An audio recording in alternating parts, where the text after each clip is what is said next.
አንተ መልካም ነህ፣ አንተ ታማኝ ነህ፣ አንተ ፍጹም ነህ።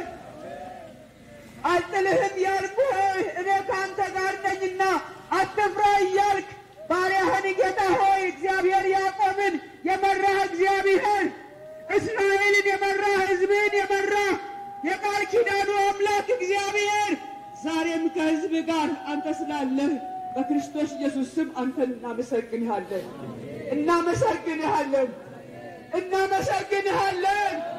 ሃሌሉያ ሃሌሉያ። ክብር ሁሉ ለስምህ ይሁን። በዚህ ሸለቆ ስምህ እንዲጠራ ፈቃድህ ስለሆነ የዛሬን ቀን ለመታሰቢያ አድርገህ ልትቀበል እግዚአብሔር ሕዝብን ልትጎበኝ በምትመጣበት ጊዜ እግዚአብሔር አምላክ ይህንን መታሰቢያ አድርገህ ጌታ ሆይ ታላቅና ድንቅ የሆነንን ነገር በዚህ ምድር ላይ ልትፈጽም አንተ ስለፈለግ ምክንያት አድርገህ ወደዚህ ሸለቆ ይህን ሕዝብ ስላከማቸህ 에디오피아 오늘 이야기를 하기 위해서 영상을 잠깐 먼저 보여드렸습니다. 오늘은 그 사도행전에 굉장히 우리에게 낯설게 들리지만 성경을 아는 사람들이 굉장히 친숙한 에디오피아 사람 이야기를 하고자 합니다. 하나님의 성령이 예루살렘에 임하고 나서 교회가 시작되었습니다. 교회가 시작되고 나서 교회는 팽창하기 시작했는데요. 참 성령이 일하시니까 그 단단한 마음을 갖고 있던 사람들의 마음이 열리고 계속해서 복음을 받아들이고 구원의 역사 또 표적과 이적이 나타나기 시작했습니다. 계속 교회가 성장하는 가운데 위협을 느꼈던 사람들은 유대인 기득권을 가지고 있는 종교 지도자들이었습니다. 이들은 베드로와 요한을 감옥에 또 가뒀고요. 끊임없이 위협과 협박을 하는데 지난번에 말씀드렸던 스데반이라고 하는 집사가 드디어 등장하게 됩니다. 갑자기 교회 공동체 안에서 헬라파, 유대파 사이에 갈등이 생겨났고 그 인종적인 갈등이 교회 갈등으로 불거질 때에 계속 교회에서 식사 문제, 교회에서 또 구제 문제 때문에 사도들이 사역에 집중하지 못하자 이제 7집사를 세우게 되죠. 그러면서 7집사 가운데 스데반의 이야기가 등장합니다. 스데반은 식탁 봉사로 섬김을 달라고 이제 직분을 받게 됐는데 그에게 성령이 함께 하셨습니다. 그래서 그가 말씀을 전하는 곳에서 놀라운 일이 일어났고 그에게 표적과 기적도 따라오게 되었는데요. 그가 음모에 의해서 유대 지도자들이 모여있는 가장 높은 재판 기관인 사네드린이라고 하는 곳 공회에서 재판을 받게 됩니다. 그곳에 그는 담대하게 예수님을 전하게 되었고 그리고 그는 불법적으로 예루살렘 성문 밖으로 끌려가서 돌 던짐을 통해서 순교를 하게 되었습니다. 자, 이런 순교의 역사가 있고 나서 오늘 본문은 그 다음 이야기, 에디오피아 사람이 등장하는 그 이야기인데요. 어떤 일이 있었는지 사도행전 8장 1절 후반부 말씀을 함께 나누겠습니다. 함께 읽어볼까요? 그날에 예루살렘에 있는 교회에 큰 박해가 있어 사도 외에는 다 유대와 사마리아 모든 땅으로 흩어지니라. 아멘. 예루살렘에 큰 박해가 있었습니다. 사도행전을 보면요, 메가라는 말이 많이 등장합니다. 큰 은혜를 받았다. 또한 큰 권능이 임했다. 큰 박해도 임한 것입니다. 메가, 아주 큰 박해가 그곳에 있자 사도 외의 사람들이 흩어지게 되었다고 말씀하고 있습니다. 근데 성령께서는 실수가 없으시게 일을 진행하시는데요, 사도 외에 다른 사람들만 흩어지게 되면 이제 굉장히 교회가 위축될 수 있지 않습니까?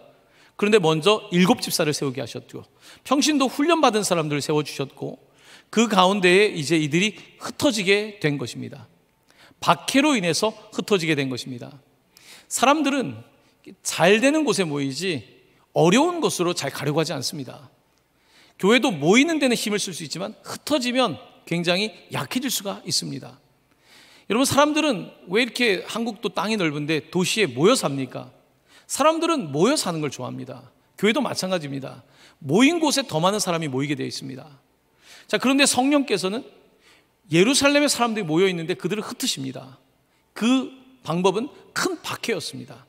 성령께서는 선한 일을 통해서도 일하시지만 그 주변의 악한 상황을 통해서도 일하시는데요, 이 과정을 통해서 사도 외의 사람들, 그러니까 집사와 다른 성도들이 유대와 사마리아 땅으로 흩어지게 된 것입니다. 웬만하면 사마리아는 안 갑니다. 당시 유대 사람은 사마리아를 가지 않습니다. 그런데 이제 박해가 있으니까 숨어야 되니까 사마리아까지 가게 된 것입니다.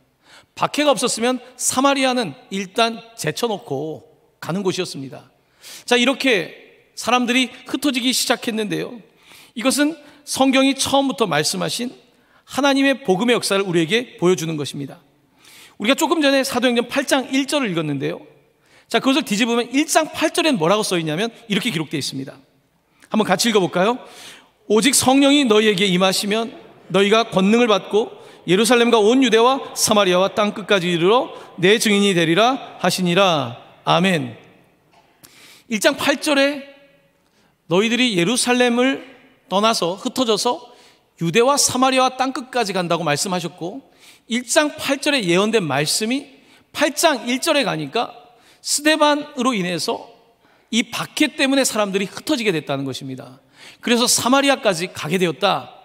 하나님의 역사가 이렇게 진행되는 것입니다. 성령께서는 계속해서 목적을 가지고 역사를 이끌어 가시는데 그 목적의 방향은 복음 전파입니다. 땅끝까지 복음 전파되는 것이고 모든 만민이 복음을 듣고 구원을 받는 것, 바로 이것이 하나님께서 우리에게 원하시는 것입니다.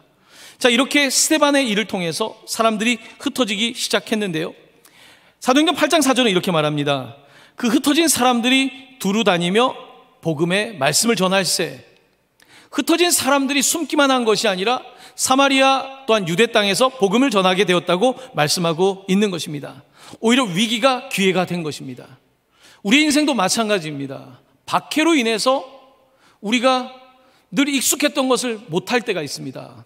사업의 위기 때문에 다른 사업을 해야 되기도 하고요, 이 직장의 문제 때문에 다른 직장을 옮겨야 되기도 하고요, 여기에서 문제가 생겼기 때문에 다른 곳에 가서 일을 하면서 오히려 새로운 일들을 경험할 때 하나님께서는 거기에 목적을 두시고 일하신다는 것입니다. 오늘 이렇게 흩어진 사람들을 통하여 하나님께서 놀라운 일을 행하시는데요, 자, 오히려 이 핍박을 통해서 이제 복음의 확장성이 나타나게 된 것입니다. 더욱더 복음이 이제 사마리아까지 가게 되었는데요, 자, 이런 상황 속에서 이제 두 번째 집사 이야기가 등장합니다. 바로 그는 빌립 집사입니다. 빌립 집사라고 하는 사람도 이 박해로 인해서 스데반 집사, 동료 집사의 죽음 때문에 그도 흩어지게 되었는데 그가 간 곳은 사마리아였습니다. 사도행전 8장 2절 말씀은 이렇게 기록하고 있습니다. 사도행전 8장 26절입니다. 함께 읽습니다. 주의 사자가 빌립에게 말하여 이르되 일어나서 남쪽으로 향하여 예루살렘에서 가사로 내려가는 길까지 가라 하니 그 길은 광야라. 아멘. 자, 지도를 보여드리겠습니다. 이 지도를 보면요, 이스라엘 지도는 이 지중해 왼쪽에는 여러분 보시는데 바다가 있고요, 그리고 또 한쪽에는 이제 사해가 있습니다. 사해는 바다라기보다는 이제 물이 흘러가지 않는 죽은 바다죠. 바로 그 사해와 그 사이에 이제 요단강이 흐르고 있습니다. 바로 그 옆에 보면 사해 바로 위에 예루살렘이 있습니다. 바로 그 위쪽, 여러분이 보는 지도 위쪽이 사마리아 지역입니다. 예루살렘에서 박해가 있자 이들이 북쪽으로 사마리아로 가게 된 것입니다. 자, 그런데 그곳에서 복음을 전하던 빌립에게 하나님께서 뭐라고 말씀하시냐면, 여러분이 보는 그 빨간 줄처럼 예루살렘부터 가자로 가라고 말씀하고 있습니다. 여러분, 가자라는 말을 많이 들어보셨을 겁니다. 팔레스타인과 유대인들의 분쟁이 많은 가자 지구, 바로 그 가자입니다. 바로 예루살렘에서 가자로 가라고 말씀하신 것입니다. 그런데 이 길은 광야길이라고 말씀합니다. 왜 복음을 잘 전하는 빌립 집사에게 하나님께서는 광야로 가라고 하셨을까? 왜 가자 쪽으로 가는 광야길로 가라고 하셨는지, 놀랍게도 이 광야길에 하나님을 만나기를 기다리던, 하나님이 약속하신 한 사람이 있었습니다. 그는 사하라 사막 남쪽에 살고 있던 에티오피아 사람이었습니다. 북아프리카라고 말하지만 사하라 사막 바로 아래에 있는 그 에티오피아에서부터 온 한 사람이 영적으로 갈급한 상태에 있었습니다. 성령은 그 한 사람을 만나기 위해서 이 사마리아부터 예루살렘을 거쳐서 먼 광야까지 가라고 말씀하신 것입니다. 성령께서 말씀하실 때 과연 오늘 어떤 일이 일어나게 될까요? 사도행전 8장 27절 28절은 이 만나러 온 에티오피아 사람을 이렇게 소개하고 있습니다.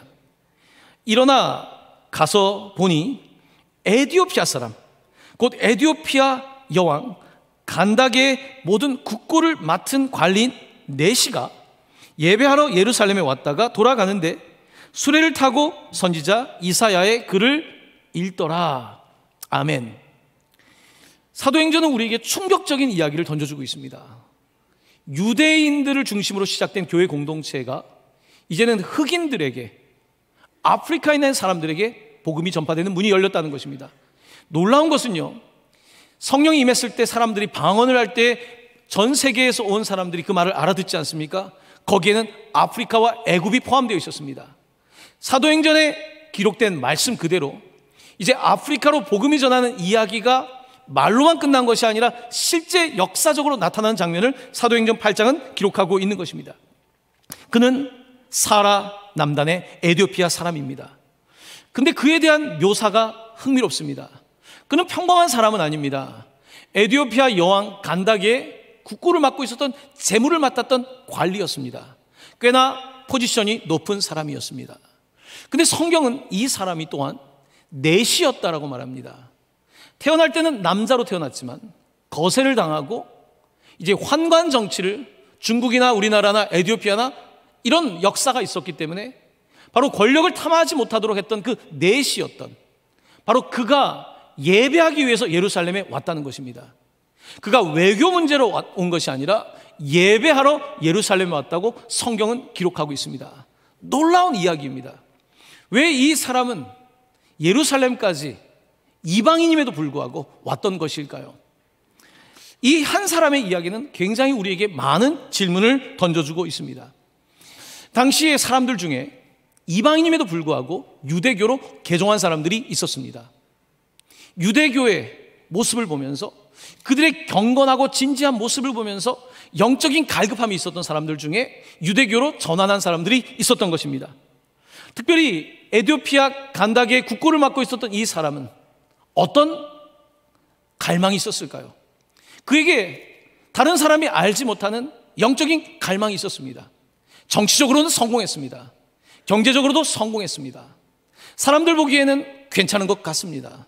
하지만 그에게는 남에게 말 못할 사정이 있었습니다. 누구에게도 말할 수 없는 사정, 여러분 누구에게 아뢰십니까? 하나님 앞에 나아가지 않습니까? 에티오피아의 어떤 종교도 그를 만족시키지 못했습니다. 그가 가지고 있던 어떤 권력도, 그가 가지고 있는 경제력도 그를 만족시키지 못했습니다. 그는 무언가를 찾고 있었습니다. 그래서 유대교의 하나님을 알고 싶었던 것입니다. 그래서 그는 이제 예루살렘까지 가서 예배를 하게 됩니다. 그런데 그가 참 대단한 것은요, 성경 말씀에 의하면, 율법에 의하면 이방인들은 성전 안에 들어가서 예배할 수가 없습니다. 그들은 따로 정한 곳에서 예배를 드려야 됩니다. 특별히 신명기는요, 고자는, 이렇게 성기에 장애가 있는 사람은 절대로 성전에서 예배할 수 없다고 말씀되어 있습니다. 자, 그럼에도 불구하고 그 당시에 이렇게 엄격한 유대교의 규칙을 짓고 있는 상황 속에서 이 내시는 뭐가 아쉽다고 이 에티오피아에서 이 먼 곳까지 와서 예배를 드리고 있는 것일까요? 그에게는 정말로 영적인 갈망함이 있었던 것입니다. 성령께서는 오늘 빌립 집사에게 사마리아의 비슷한 문화와 언어를 쓰고 있는 사람들이 아니라 전혀 다른 사람, 에티오피아 사람을 만나도록 그를 인도하셨습니다. 빌립은 성령의 말씀을 따라 순종하였고 이 가자로 가는 길에서 그를 만나게 되는데요, 성령의 음성이 그에게 이렇게 들렸습니다. 사도행전 8장 29에서 30절입니다. 같이 읽습니다. 성령이 빌립더로 이르시되 이 수레로 가까이 나아가라 하시거늘 빌립이 달려가서, 자, 제가 여기에서 말씀을 끊었습니다. 성령이 지금 값비싼 수레를 타고 남쪽으로 이동하고 있는 이 간다게 국고를 맡은 에티오피아 내시를 가서 만나라고 하셨고 수레를 보게 된 것입니다. 수레를 따라서 그가 이동하고 있는데 마지막에 보면요, 표현을 보면 빌립이 달려갔다라고 되어 있습니다. 저는 이 부분에서 멈추게 되었습니다. 빌립이 달려갔습니다. 상상해 보십시오. 지금 수레를 타고 에티오피아 이 관리는 가고 있는데 빌립이 달려가고 있는 것입니다. 여러분, 평소 같으면 전혀 대화 상대가 아닙니다. 유대인 중산층에 속했던 빌립이 에티오피아 사람과 말을 걸 이유가 없습니다. 서로 다른 피부 색깔입니다. 이 사람과 왜 이야기를 해야 되는 걸까요? 빌립은 이 사람이 아마 내시인 것까지는 몰랐을 것입니다. 성령께서는 이 사람에게 하실 말씀이 있었던 것입니다. 에티오피아 선교를 위하여 하나님께서는 이 사람을 예비해 두신 것입니다. 빌립은 급한 마음으로 달려가면서 그에게 묻고 있는 것입니다. 그는 뭐라고 물었습니까? 당신 지금 읽고 있는 것이 뭡니까? 수레 위에서 책을 읽고 있는 그에게 당신이 읽고 있는 것이 무엇입니까? 그는 이사야서를 읽고 있었습니다. 그때 이 에티오피아 내시는 이렇게 답변합니다. 8장 31절입니다. 지도해주는 사람이 없으니 어찌 깨달을 수 있느냐. 이사야서를 읽는데 여러분 어렵지 않습니까? 우리도 이사야서를 읽으면 어렵습니다. 지도해주지 않는데 어떻게 깨닫습니까? 라고 반문했습니다. 자, 그런데 오늘 성경은 이사야서에서도 그 66장 중에서 53장을 포커스합니다. 유대인들이 금기라고 말하는 53장, 예수님에 관한 마치 성경에 신약 성경을 읽는 것 같은 착각을 일으키는 그 53장을 그가 읽고 있었다고 말합니다. 그가 읽고 있었던 대목은 무엇이었냐면 오늘 사도행전 8장 32, 33절은 이렇게 말하고 있습니다. 그가 도살자에게로 가는 양과 같이 끌려갔고 털 깎는 자 앞에 있는 어린 양이 조용함과 같이 그의 입을 열지 아니하였도다. 그가 굴욕을 당했을 때 공정한 재판도 받지 못하였으니 누가 그의 세대를 말하리요? 그의 생명이 땅에서 빼앗김이로다. 아멘. 이사야서 53장을 읽고 있었는데요, 이 부분을 왜 성경은 기록하고 있을까요? 저는 이 말씀을 읽으면서 왜 에티오피아 내시가 이 말씀에 붙잡혔을까에 대해서 질문을 던졌습니다. 그 앞부분에 보면 이렇게 되어 있습니다. 그가 도살자에게로 가는 양과 같이 끌려갔다는 겁니다. 어쩌면 이것은 그의 이야기일지도 모릅니다. 그는 누군가에게 끌려간 경험이 있을 것 같습니다. 도살자에게 끌려갔던 것처럼. 그는 본인이 아마 원하지 않았겠죠. 본인이 원하지 않았지만 그는 자기가 원하지 않은 삶을 살아야 됐을 것입니다. 내시로서의 삶을 살아야 됐던 거죠. 도살자에 가는 양과 같이 끌려갔고 털 깎는 자 앞에 있는 어린 양이 조용함같이 그의 입을 열지 아니하였도다. 아마 그는 이 말씀을 읽으면서 마치 여러분 그냥 공감이 가는 내용이 있지 않습니까? 책을 읽으면 그곳에 눈이 가는 곳이 있지 않습니까? 그에게는 이 말씀이 계속 그에게 있었던 것입니다. 그 다음 구절은 뭐라고 말합니까? 그가 이런 굴욕을 당했을 때 공정한 재판도 받지 못하였다. 누가 그의 세대를 말하리요? 그의 생명이 땅에서 빼앗김이로다. 이 말씀이 그에게 꽂혔던 것입니다. 이 말씀을 누가 해석해 줄까? 나 말고 이렇게 고통을 겪는 이 사람은 누구일까? 이 사람이 내 인생의 문제도 해결할 것 같은데, 여왕도 해결할 수 없고 어떤 사람도 해결할 수 없는 내 삶의 문제를 해결할 수 있을 것 같은 이 사람은 누구인가? 그는 그 부분을 읽고 또 읽었을 것입니다. 이사야 53장이 닳고 다를 정도로 도대체 이 사람은 누구인가? 내가 어떻게 이 사람을 만날 수 있는가? 과연 나에게도 구원이 있는가? 그는 묻고 또 물었을 것입니다. 이사야 53장 4에서 6절, 조금 전에 읽었던 본문 말씀 앞절에는 이런 말씀이 기록되어 있습니다. 사순절에 우리가 많이 묵상하는 말씀입니다. 그는 실로 우리의 질고를 지고 우리의 슬픔을 당하였거늘 우리는 생각하기를 그는 징벌을 받아 하나님께 맞으며 고난을 당한다 하였노라. 그가 찔림은 우리의 허물 때문이요 그가 상함은 우리의 죄악 때문이라. 그가 징계를 받음으로 우리는 평화를 누리고 그가 채찍에 맞음으로 우리는 나음을 받았도다. 우리는 다 양 같아서 그릇 행하여 각기 제 길로 갔거늘 여호와께서는 우리 모두의 죄악을 그에게 담당시키셨도다. 아멘. 아멘. 이 말씀을 읽는데 그 마음이 계속 움직이는 것입니다. 우리를 위해서, 나 같은 사람을 위해서 질고를 지시고 죄악을 담당하신 분, 나 때문에 채찍에 맞고 상했던 분이 누구일까? 어떻게 하면 나도 그런 평화를 누릴 수 있을까? 어떻게 하면 나 같은 양 같은 인생도 남들 보기엔 성공한 인생 같지만 극도로 외롭고 극도로 고통을 겪고 있는 내 인생이 구원을 받을 수 있을까? 그는 질문하고 또 질문했을 것입니다. 그리고 이 말씀이 그를 계속해서 사로잡았습니다. 이 말씀을 해석해 줄 사람을 찾고 있었는데요, 바로 오늘 빌립 집사가 그 사람이었습니다. 빌립 집사는 이 말씀, 이사야 53장에 등장하고 이 인물이 누구인지에 관하여 가르쳐주고 있습니다. 사도행전 8장 34절입니다. 같이 읽습니다. 선지자가 이 말한 것이 누구를 가리킴이니까? 자기를 가리킴이니까? 타인을 가리킴이냐? 그 다음 35절 말씀 같이 읽습니다. 시작. 빌립이 입을 열어 이 글에서 시작하여 예수를 가르쳐 복음을 전하니. 아멘. 빌립이 입을 열어 이 글, 바로 이사야, 그가 읽던 그 글에서 시작해서 예수에 관해서 가르치는데 바로 복음, 굿뉴스를 전해준 것입니다. 그동안 그는 굿뉴스 비슷한 뉴스는 많이 들어봤습니다. 여러 가지 좋은 이야기 있습니다만 그에게 진짜 굿뉴스, 그의 감추어진 이야기, 그의 숨겨진 이야기, 이것을 덮어주고 해결해줄 굿뉴스는 아직까지 듣지 못했습니다. 바로 그런데 예수 그리스도께서 나 같은 사람을 위해서 오셨다는 것입니다. 그러니까 나 같은 사람을 위해서 질고와 상함을 겪으셨고 십자가에 의해서 죽으셨다는 이 말씀이 그에게는 복음이었습니다. 정말로 내가 죽을 것 같은 사람에게는 이 말씀이 복음이거든요. 내게 아무 소망이 없는 이 사람에게는 복음이거든요. 아마 이 사람은 왜 그랬을까요? 에티오피아에서는요, 직책이 있으니까, 여러분, 정치를 해야 되지 않습니까? 직책이 있으니까 나름대로 있는 척 해야 되지 않습니까? 그런데 그가 정작 힘들었던 것은 겉의 모습이 아니었습니다. 그의 내면색이었습니다. 철저하게 외롭고 힘든 그의 내면색이었습니다. 그래서 그는 그 먼 거리 예루살렘까지 가서라도 예배를 드렸던 것입니다. 사람들에게 무시를 당하면서라도 예배를 드렸던 것입니다. 그런데 그에게 이 말씀에 대하여 정확하게 제시해 주는 사람이 없었습니다. 성령님은 그를 보고 계셨습니다. 에티오피아의 그 많은 사람들 중에 한 사람을 주목하셨고 바로 빌립을 보내서 그에게 예수의 복음을 들려주신 것입니다. 할렐루야.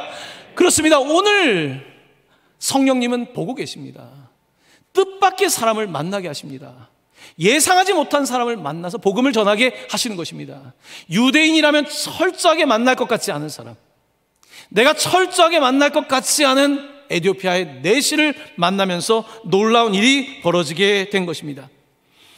오늘 본문은 성령의 역사를 보여주고 있습니다. 오늘 설교의 제목은 성령이 회심하게 한다입니다. 성령이 회심하게 한다. 우리가 자녀들에게 이런 말 하지 않습니까?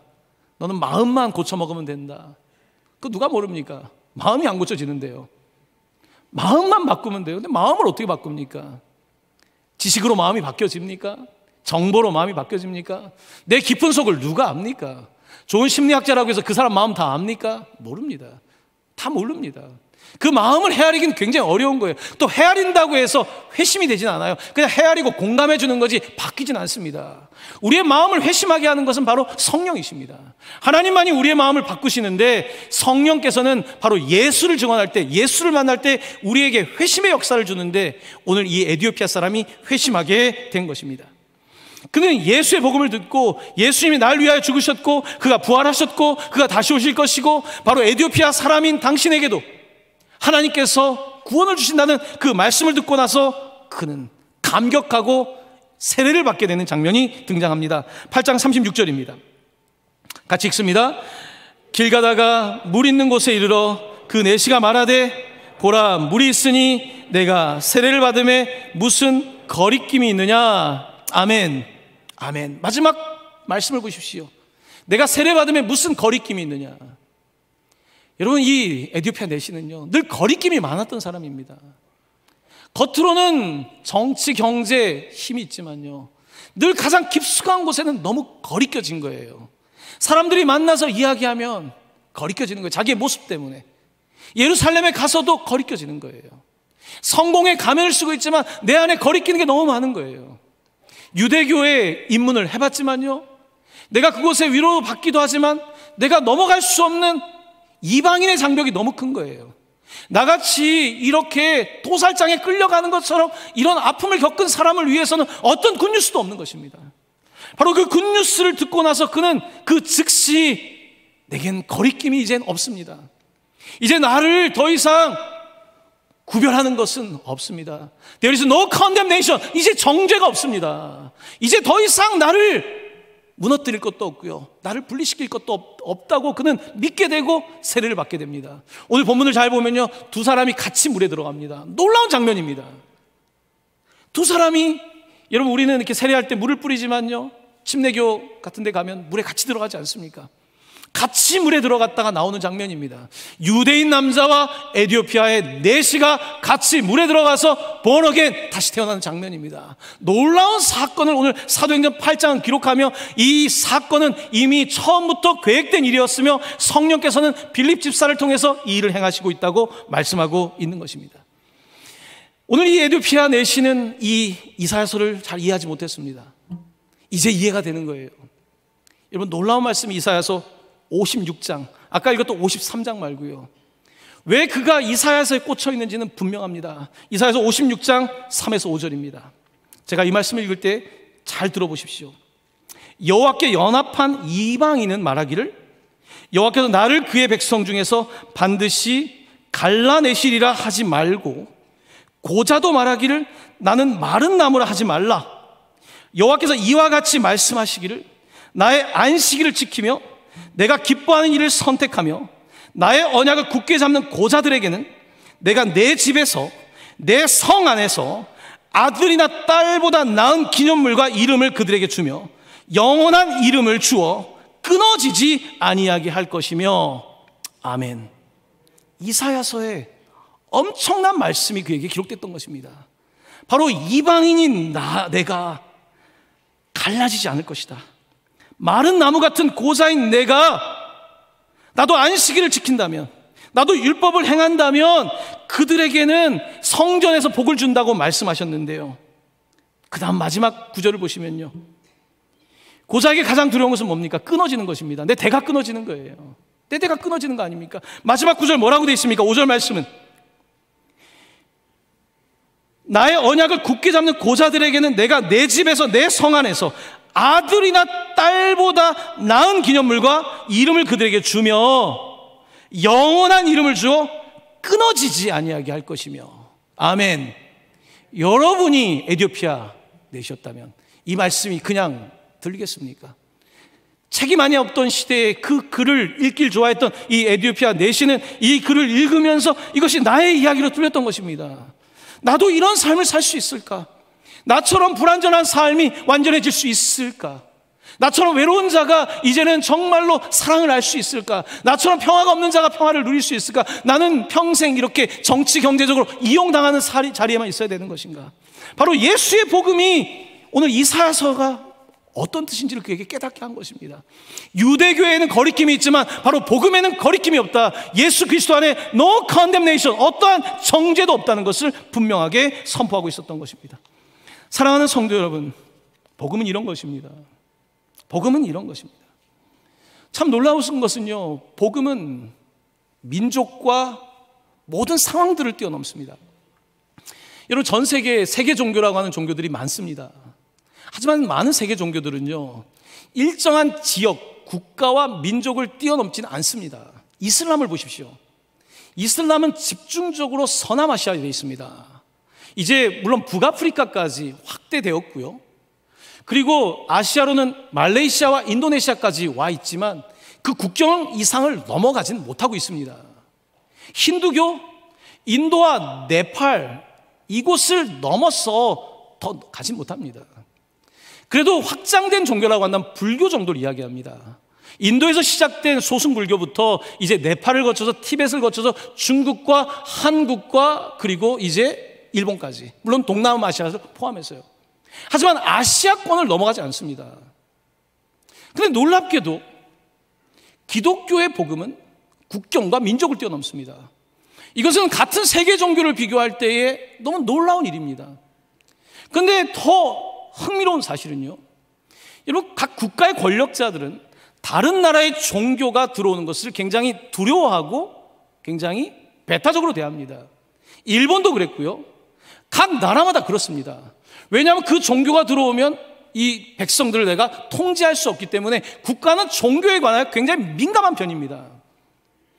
기독교의 역사를 보면요, 이렇게 국가 권력이 모든 것을 통제하는 곳에서 복음이 멈추지 않는다는 것입니다.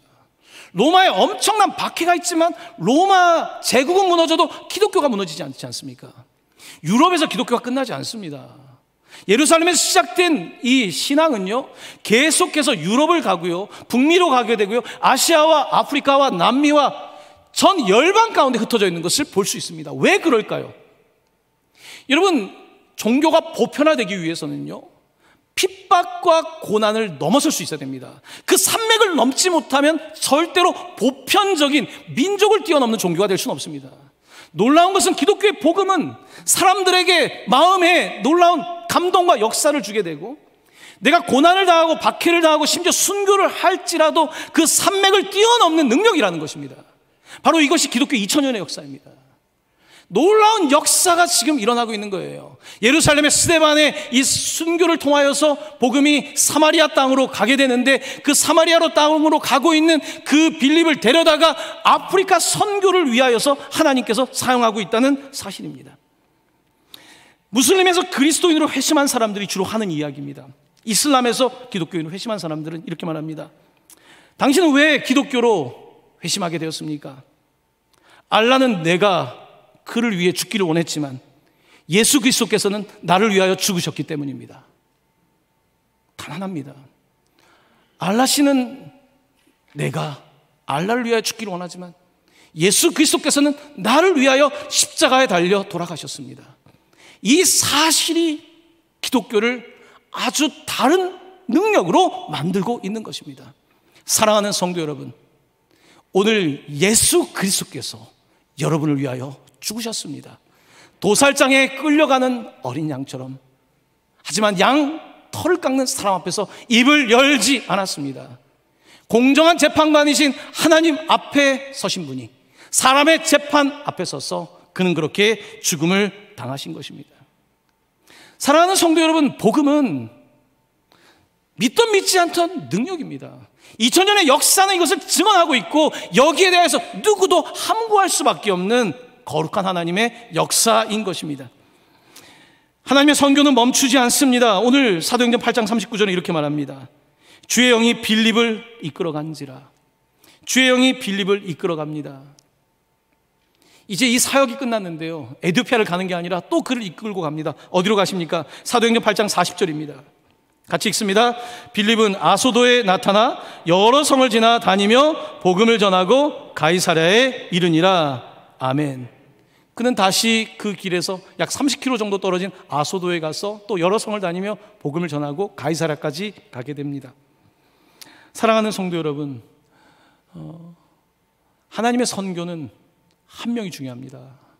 한 사람이 중요한 거예요. 에티오피아 한 사람, 바로 그 사람이 변화되자 아프리카 선교의 문이 열린 겁니다. 그 한 사람을 이끌어줄 빌립이 필요한 거예요. 이 매칭은 성령께서 하시는데, 이렇게 둘이 만나니까 엄청난 역사가 일어난 거예요. 둘이 같이 물에 들어갔다 나오면서 같이 다시 태어난 거예요. 둘 다 주님의 영으로 충만한 역사가 일어나게 된 것입니다. 오늘 대한민국은 엄청난 선교의 성령의 역사를 경험한 나라입니다. 이런 나라가 절대로 흔하지 않습니다. 이것은 역사 속에 하나님께서 우리에게 주신 은혜입니다. 우리에게 얼마나 많은 고난과 핍박과 아픔이 있었습니까? 얼마나 많은 사람들이 순교의 피를 흘렸습니까? 북한 땅에서 흘린 순교의 피가 얼마나 큽니까? 얼마나 많은 목사님들이 돌아가셨습니까?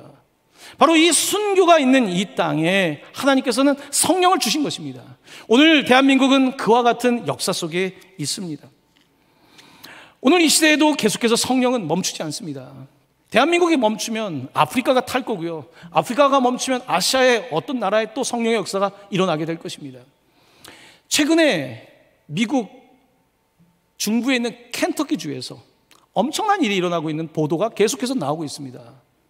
어쩌면 세상이 주목하지 않을 이야기일지 모르지만요, SNS가 발달하고 개인의 미디어가 발달한 이 시대에 이 켄터키 에즈베리에서 일어나고 있는 놀라운 일이 선포되고 있는데요, 이 에즈베리 대학교 강당에 이제 기독교 학교입니다. 채플 시간이 있지 않습니까? 채플 시간에 예배에 사람들이 모였습니다. 예배가 끝나고 나면, 채플이 끝나면 학생들이 가야 되지 않습니까? 이곳에 여러 명의 학생들이 떠나질 않고 있었던 겁니다. 그러면서 이곳에서 뭐 기도하고 찬양하는 가운데 자기의 죄를 고백하게 된 거예요. 마치 평양대부흥회, 원산대부흥회처럼 자기의 죄를 고백하는 젊은 대학생들이 자기 부끄러운 죄를 막 고백하는 거예요. 부끄러운 죄를 고백하기 시작하면서 성령께서 역사를 하기 시작하는데요, 이 몇 사람이 모여서 기도하는 곳이 끝나지가 않는 겁니다. 2월 8일에 시작된 이 기도 모임이 2월 24일까지 지금도 계속해서 이 여진이 남아있을 정도로 이 15일 이상 동안의 이 기도회가 멈추지 않는 겁니다. 매일 15,000명의 사람들이 모여서 이 대학 캠퍼스 안을 메우면서 옆에 있는 대학까지 이 켄터키 이 지방에서 지금 놀라운 성령의 리바이벌이 있었던 거예요. 이게 지금 며칠 전 이야기입니다. 지금 유튜브에 라이브로 계속 방송이 되고 이 사건이 지금 연일 보도가 되고 있는 거예요. 여러분, 대학생들입니다. 그들은 MZ세대, Z세대예요. Z세대란 말입니다. 이 MZ라고 하는 이 Z세대가 자신들의 하나님 앞에서 죄를 고백하고 같이 기도할 때 성령의 강력한 역사가 나타나게 됐고, 오히려 어른들이 함께 모이고 교직원들이 모여서 막 기도한 역사가 나타난 것입니다. 그곳에 나와 있는 어떤 젊은이가 나와서 말합니다. This is not the program. 이건 프로그램이 아닙니다. 이건 누군가가 짜서 성령 운동을 하는 게 아니라는 거예요. 이거는 누군가가 계획한 일이 아닙니다. 이것은 그날 성령께서 임재하셔서 사람들의 마음을 치셨고, 마음을 치셨을 때 그들 가운데 회개 운동이 일어났고, 그들 가운데 눈물, 콧물이 범벅되기 시작했고, 사람들은 멈추지 않았던 거예요. 그날 채플이 시작되는데 그 다음날 아침에도 여전히 가득 찬 학생들이 있는 거예요. 이게 하루 끝날 줄 알았는데 이틀, 3일, 4일 지속적으로 임팩트가 가기 시작했던 것입니다. 바로 이게 우리의 평양대부흥회예요. 이것이 원산대부흥회입니다. 이것이 미국의 아주사 운동이고요, 이것이 영국에 있었던 놀라운 영적 부흥 운동입니다. 이런 운동이 사그러졌다고 생각했지만요, 성령은 곳곳에서 마치 지진이 일어나는 것처럼 어웨이큰, 각성시키고 이런 변화를 일으키고 있는 것입니다. 저는 이 에즈베리 리바이벌을 보면서 얼마 전부터 누군가에게 들었습니다. 분명히 지금 이 시대에 성령이 가만히 계시지 않다. 리바이벌의 역사가 준비된 곳에서, 우리가 예상치 못한 곳에서 일어날 수 있다는 이야기를 들었습니다. 사랑하는 성도 여러분, 지금 대한민국은 어디에 있습니까? 곧 3.1절을 맞이하는데 대한민국은 어디에 있습니까? 오늘 우리가 지금 잃고 있는 건 뭡니까? 에티오피아 이 사람이 잃고 있는 것처럼 겉으로는 우리가 잘 살고 있는데, 겉으로는 떵떵거리고 있는데, 정말 우리의 속은 어떻습니까? 우리의 실제 모습은 어떻습니까? 성령은 뭐라고 말씀하십니까? 오늘 하나님께서는 이 땅 가운데 성령의 역사를 주시기를 원하시는데, 오늘 우리는요, 계속해서 우리의 지식세계 속에서 우리의 미래 어떻게 할까, 뭘 어떻게 합니까? 뭐 어떻게 합니까? 우리나라 제일 먼저 사라질 나라 영국 방송에도 나오지 않습니까? 우리나라 어떡합니까? 어떡하긴요. 다 똑같이 그런 자세로 이 나라가 어떻게 되겠습니까? 사랑하는 성도 여러분, 오늘 성령께서 우리에게 말씀하지 않습니까? 성령께서 기도하라고 하지 않습니까? 성령께서 깨어있으라고 하지 않습니까? 교회에 어웨이큰, 각성하라고 하지 않습니까? 에티오피아에 아까 처음 보셨던 기도 장면은요, 그들이 공산 정권 하에서 도망다니면서 드렸던 그 예배 장소입니다. 지금도 그들은 그곳에 잊지 않고 그곳에서 기도하고 있습니다. 부르짖고 있습니다. 이곳에서 기도하는데요, 놀라운 것은요, 공산 정권 하에서 에티오피아는 300% 기독교의 성장을 이루었어요. 고난과 핍박 속에서 300%를 이룬 거예요. 오늘 우리 교회가 필요한 것은요, 어쩌면 성령께서 우리에게 고난을 주시죠, 핍박을 주시죠, 어려움을 주시죠. 하지만 이 과정을 통해서 우리가 다 잃어버려도 예수 그리스도를 잃어버리지 않기를, 하나님을 잃어버리지 않기를 원하고 계신 거 아닙니까? 내가 있는 것을 다 빼앗길지라도 예수를 빼앗기지 않는, 알라는 내게 목숨을 구하지만 나를 위하여 목숨을 주신 예수 그리스도를 위하여 내 삶을 드리는 것이 그리스도인의 본분이 아니겠습니까? 마땅한 은혜에 반응하는 삶이 아니겠습니까? 사랑하는 성도 여러분, 오늘 우리 교회 공동체 안에 부흥은 뜻밖의 사람을 통해 일어날 겁니다. 뜻밖의 사람인 거예요. 우리가 아는 그분이 아닐 거예요. 정말 의외의 사람을 통하여 성령이 일하실 거예요. 의외의 청년을 통하여 일하실 거예요. 의외의 한 사람을 통해 일하실 겁니다. 내가 그 사람 되기를 하나님 원합니다. 하나님 사용하여 주시옵소서. 우리 교회를 통해서 성령의 역사가 이 지역으로 퍼져나가는 은혜가 있기를 간절히 원하며 기도하며, 우리를 통해서 그 일이 되기를 예수님의 이름으로 간절히 축원합니다. 아멘. 아멘.